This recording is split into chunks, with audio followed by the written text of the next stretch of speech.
আসসালামু আলাইকুম। এখন একটা শর্ট ভিডিও দিচ্ছি আপনাদেরকে।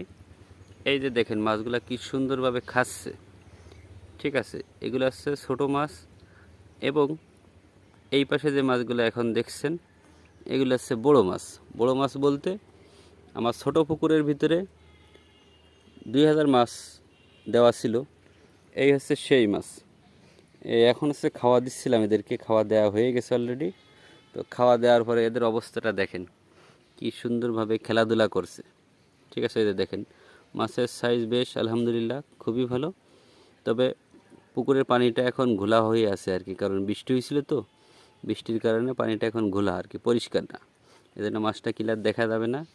তবে এই যে পুকুরে আর কি যে শ্যাওলা দেখা যাচ্ছে, এগুলা আছে কুচি শ্যাওলা বলি আমরা। এটা হচ্ছে খুব বেশি ছিল, এখান থেকে 2 দিন আগে আরও বেশি ছিল, কিন্তু কমায় দেওয়া হয়েছে।